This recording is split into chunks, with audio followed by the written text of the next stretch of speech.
proposing a sweeping change to keep up with a growing population. Ahead on Face the State, it's been 70 years since the city of Columbus updated its zoning code. Leaders say time is of the essence. What they're proposing to meet the demand for housing and how you can weigh in on the process. Also, a 15-year-old Central Ohio boy took his own life after an online exchange with a scammer. Now his mom is pushing for a new law against sextortion. How she and lawmakers want to hold online predators accountable with Braden's law. Plus, cell phones are a huge part of everyday life, but they won't be a part of the school day. Governor DeWine just signed a new law to limit cell phone use by students in public schools. One principal says her district's policy has made her school a community again.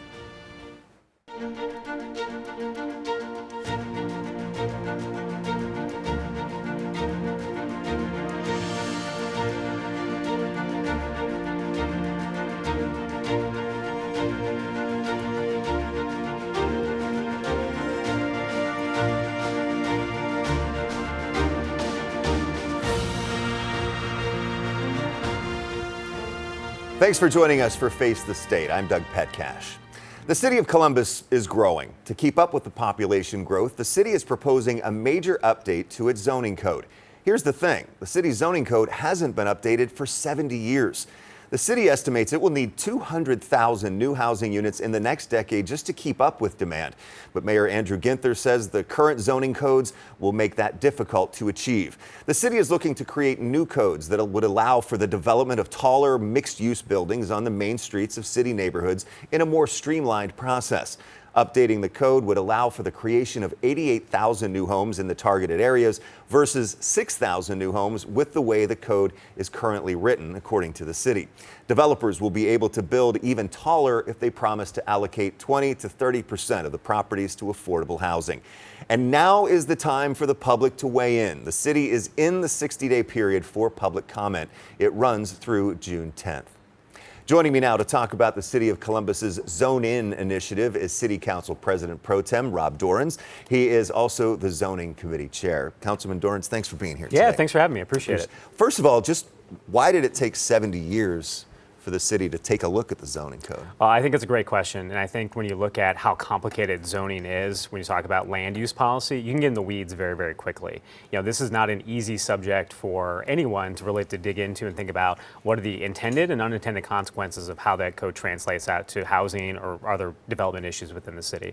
But I think right now, the reason that we're taking this up right now is just that demand for housing that we're seeing. It doesn't matter whether we're talking about rentals or owner occupied. We can see over the past 10 plus years that housing prices have just increased rapidly. And that's translated now to folks having more and more housing instability in our communities. So when you say why now, we really don't have a choice.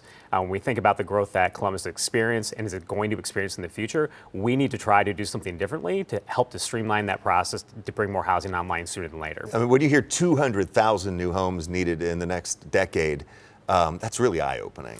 It is, and I think, you know, that's all kinds of housing. You know, we're talking about apartments, we're talking about condos, we're talking about duplexes, we're talking about the whole continuum of housing, right?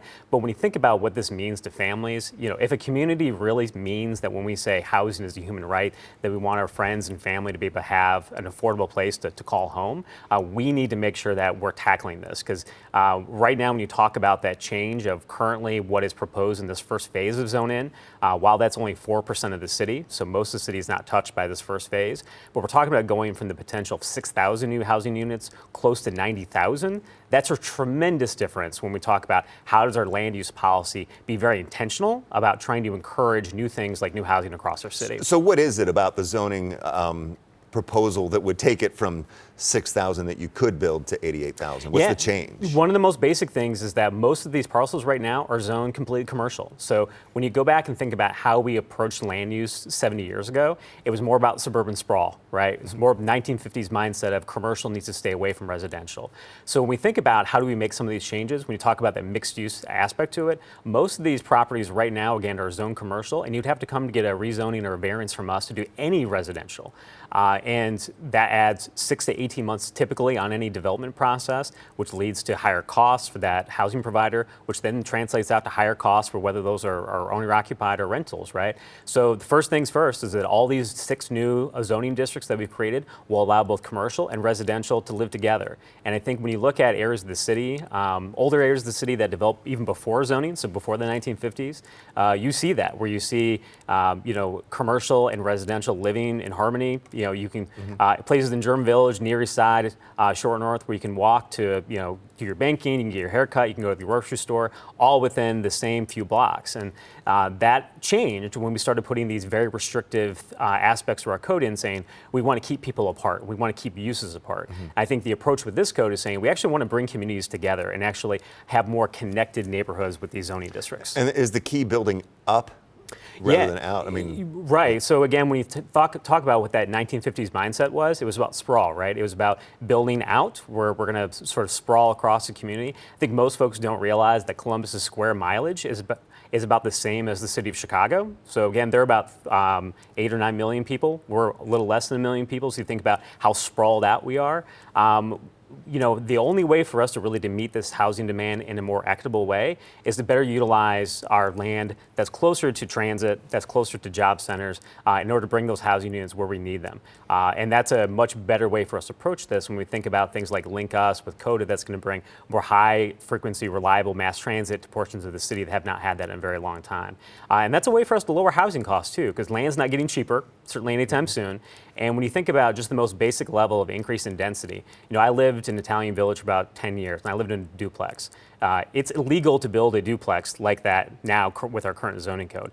And when you think about that piece of land had two families on it living in that house versus just one family. So you're talking about just a little bit more density on that parcel, which makes it more productive, which allows, again, more folks to be able to call that area home. So when we talk about building up, sure, the code itself, we're talking about potentially going places that you can build more to up to 4 stories or going up to potentially 12 stories or more with more affordable housing. But that is a way specifically for us to lower housing costs generally by allowing more housing on those pieces of property, but also allow more housing in the places that we know that the public infrastructure is there that can support it and where we know we're going to provide additional investments in the future. And one of the things about the current code is that neighborhoods have a height cap at 35 feet. Yeah. So is that part of the proposal to change that to be able to go up? Yeah, it is. So it's when you hear 35 feet, it may be a little bit difficult for some viewers to really conceptualize what that is. 2 stories. 2 stories, right? Yeah. That's the height limit for most houses in Columbus, right? And we think about it doesn't take long to drive up High Street or East Broad or down Main and see plenty of buildings that are above that 2-story limit. But every single one of those buildings typically had to come to Columbus City Council to get a variance, whether or not they were going 1 inch up or 100 feet up, right? So for us, these zoning districts will allow folks to build up higher, but they're very customized, right? So there's 6 different districts, and on top of that, they're also customized to the areas that they're located in. So, for example, there's areas of the city that along these main corridors where it's, button up to more single-family neighborhoods. Well, those proposed changes are more looking like that 4 stories. So we're going to increase density just a little bit. Whereas there's areas near campus, other places around the city that already have 5, 6, 10-story buildings. Yeah, that's where we propose basically for folks to be able to go up a little bit higher based on knowing that the development patterns today have already supported that. And again, the infrastructure is there to support that growth right now. And one of the concerns that we have heard is that with the zoning code, though, there might be like cutting back on the amount of parking that's required. Is that the case, and what's being done about that? It is. So the proposal that council is considering right now does eliminate parking minimums on these parcels that are in phase 1. Again, we're talking about a little over 12,000 parcels in this first phase, so most of the city is not touched by this first phase of the zoning initiative. But parking minimums are eliminated. What I can tell you, folks, is there's a lot of, hey, the sky is falling, I'm never going to be able to park my car anywhere. It is a challenge right now in parts of town. Certainly is, but I think when you look at places like downtown where we eliminated a parking minimum 20 years ago, those new residential developments still include parking. We're eliminating this arbitrary number that's been in our code for decades, 1.5 spots per unit. And I think when you go out and look at new developments, so many of them come to us at City Council for almost every single one asking for a parking variance. So right now, most folks are not complying with that requirement right now because they're coming to get a variance from us because they're having to right size their parking. we are generally overparked with a lot of these new developments, particularly if you go to some of our affordable housing partners. They come get a variance from us and half their parking lot's still empty. So for me anyways, what we're thinking about is how do we have a market-driven approach where folks that know what their development needs can actually propose that rather than having some arbitrary number sort of drive that. And for me anyways, it's more about prioritizing people over parking, right? Most folks don't realize the cost of parking. If you're talking about a surface spot, you're talking about several $1,000s probably for that individual spot to be constructed. And if you're talking about structured parking, you're talking about tens of thousands of dollars to build that parking spot. So let's make sure we're right-sizing parking and, again, prioritizing more housing. We're prioritizing people over just a parking spot. And you also touched on it a little bit, too, with the transportation focus, too, to bring in public transportation more to kind of take that place too. Yeah, so I mean, we want to move towards a place where folks can, use their cars, can use parking as a, normal part of their days. But at the same time, Central Ohio has not had the mass transit infrastructure that it desperately needs. And that's when you look at where the zoning corridors are. These are areas that have good, for the most part, CODA service today, so good bus service. And we know with the Link Us initiative that's on the ballot here in November that I'm hoping voters will support, that will allow the biggest investment into public transit in Central Ohio's history.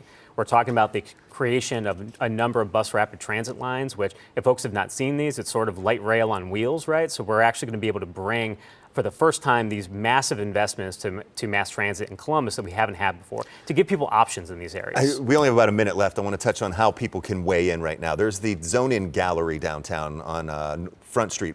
What does that offer? Yeah, it's basically a see, feel, and touch kind of place, right? So you can actually see what the new code would allow to be created in some of these districts, what the old code actually required, which, actually visualizing this when you talk about zoning is sometimes difficult.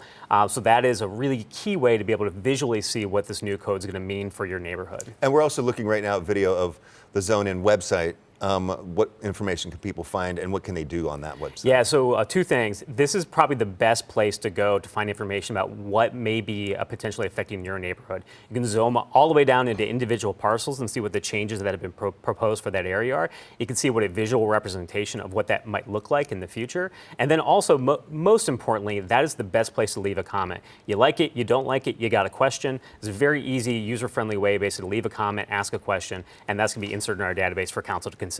Council President Pro Tem Rob Dorans, thank you so much for your time and laying out what the city is trying to do here. Yeah, thank you. I appreciate the time. And so, to give your opinion or learn more about the zoning update, we just talked about it, you can go to the Zone-In Gallery on North Front Street 6 days a week. The schedule is on the Zone-In website at columbus.gov/zoning update. You'll also find code materials and an interactive map that accepts residents' comments. Or you can do it the old-fashioned way and call 614-845-5343. The comment period, again, runs through June 10th. Still ahead on Face the State, a mother is fighting for a new law after her teenage son took his own life. How it could help protect other kids from facing what he faced online. The latest on Braden's law, next. Plus, using the power of the pen to protect kids from the power of technology. Governor DeWine signed a bill limiting how much kids can use their cell phones in public schools. Why he supports it, and how cell phone bans are working in some school districts already.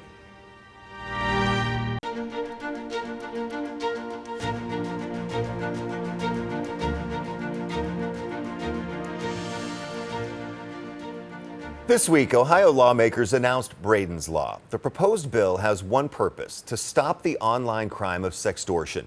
The FBI says it's the fastest growing crime in the country, and it's leading to many suicides of young teens. This proposed law is named after Braden Marcus, a 15-year-old freshman from Olentangy High School who took his own life after an online exchange. Since then, his mother has been on a quest to hold those online predators accountable.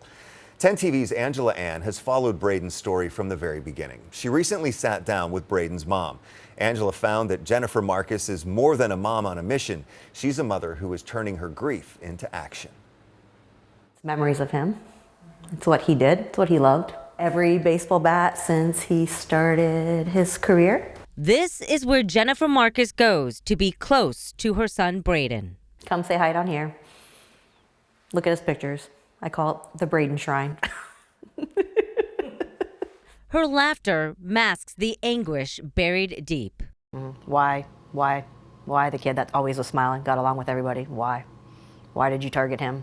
Every day since October 17, 2021, Jennifer has tried to fill the void of losing her son to a scammer who convinced Braden to send a nude photo and then tried to extort money. In that 27-minute exchange, Braden begged, "Please don't," he said.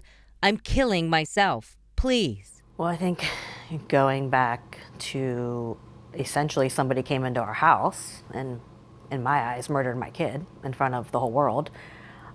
They should have to pay some time and pay the crime. Which is where friend Rachel Winder comes in. There is a law in the books for extortion. There's a law in the books for illegally disseminating a image of a minor. There's little things that prosecutors could piece together if they had to, but this is a new crime. She helped craft what Braden's family hopes will soon become an Ohio law. It creates the crime of sextortion, so the perpetrator will go away forever. Something else Braden's law would do: force companies to give parents of deceased minors digital access within 30 days. It took us literally 10 months to figure it out to get into that phone. And no parent in this world should ever have to wait more than a day when they had the code at their fingertips. After losing a child and not knowing what happened, the kid goes from having the weekend of their life, playing football, working on a driver's ed test, to not being here. It's like he vanished. There's a reason. Back in Braden's shrine, This is Braden's senior football banner that they put up and displayed in the stadium all year. Jennifer is grateful the school and Braden's friends made sure his memory was part of every milestone. She hopes Braden's law will be one more moment to dull the never-ending pain. I think it just hit us a couple weeks ago as everybody's graduation cards are coming in. He's not graduating. So it's been a living hell. Wow, it's been a living hell. That kind of sums it up. Angela joins me now. Angela, you were there Thursday for the big introduction of Braden's Law. You know, what was it like? The family was there and so many supporters.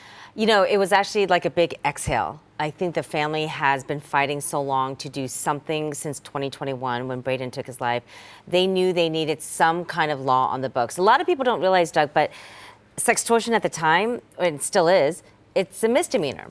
So this law would make it a felony in the first, second, third degree with prison time. And that's so critical because the mom just feels like her son needs justice. You know, Braden's perpetrators need to pay the time for the crime. So I think the press conference, the announcement, Braden's Law, finally hear a proposal. It's just the beginning. They got to get it through. They got to get it to the governor's desk and get it signed. But Thursday was an exhale where they finally said, we're here, first step. And there's a third component that Marcus, Braden's Law. mom wants in this. Yes, and they talked about it at this press conference where, along with the digital access within 30 days, not 10 months that they had to wait, along with making it a felony, and you see her hugging her daughter Ella here. So many people don't realize the toll it takes on a family. This was a violent crime, but sextortion is not categorized under victim crime compensation in the state. So most of the time, if you are compensated for loss of wages or having to clean up a crime scene, whatever, that's all taken care of. It's all, you know, they get the money back eventually. For this, they didn't. They got denied, actually. And so the mom says, we need to be classified as part of the victim's crime compensation because their family has gone through so much. You know, they've lost time and wages with their jobs. And so that's so important for them. Angela Ann, great coverage. And Thursday was very powerful. Thank you, Doug. Appreciate being here. And thank you for being here. Now, if you or someone you know is struggling with suicidal thoughts or are in crisis, you can reach out to the Crisis Lifeline by dialing 988. Help is available 24 hours a day, 7 days a week. Speaking of protecting kids from the threats of technology, Governor Mike DeWine signed a bill into law Wednesday to limit cell phone use by students in public schools. He held the signing ceremony at a Dublin middle school. Dublin City Schools put a cell phone policy in place this school year. Now, schools across the state will have to implement similar policies. With the stroke of many pens, Governor DeWine signed the Cell Phones in Schools bill into law, surrounded by state leaders and students at Carr Middle School in Dublin. The bill requires public schools to create a policy limiting phone use as much as possible during school hours. It also requires the Ohio Department of Education and Workforce to create a model policy for schools to adopt if they don't want to make their own. And what we hope is the vast majority of schools will make a decision that cell phones in schools are what we know, and that is counterproductive to learning. Educators around the state say banning phones in their schools led to greater student engagement, fewer skipped classes, and less bullying. Carr Middle School principal Brooke Menduni has seen the same in her building. It's been monumental. The engagement that students have with not only one another but within the school building has been one of the biggest difference makers in my career.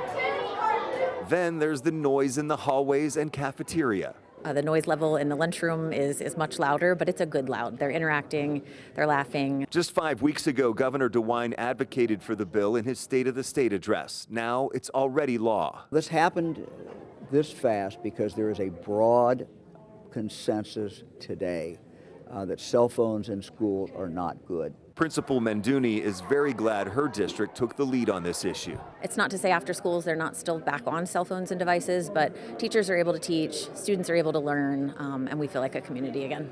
Still ahead on Face the State. Out with some of the old and in with a lot of new at the Ohio State Fairgrounds. Heavy machines are clearing away the rubble of the past as leaders break ground on the construction of the future.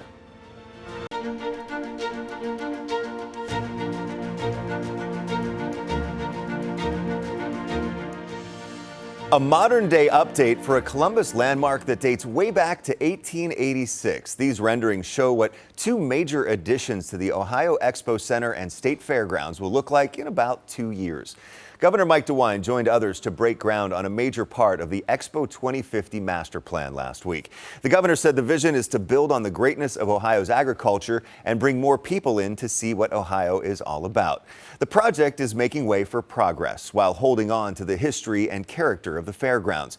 One well-known Ohio company has been part of this history for more than a century.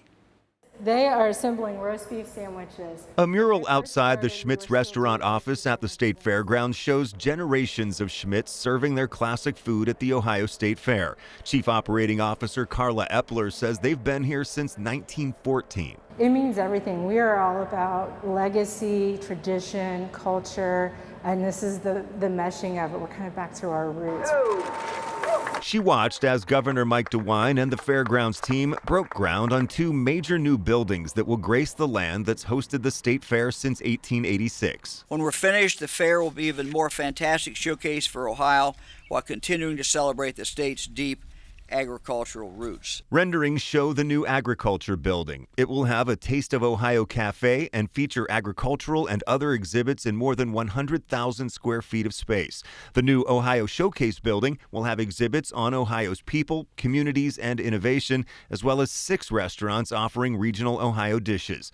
Ohio Future Farmers of America President Anna Moeller recently went to the FFA State Convention at the Ohio Expo Center and talked about the mixed emotions that come with change.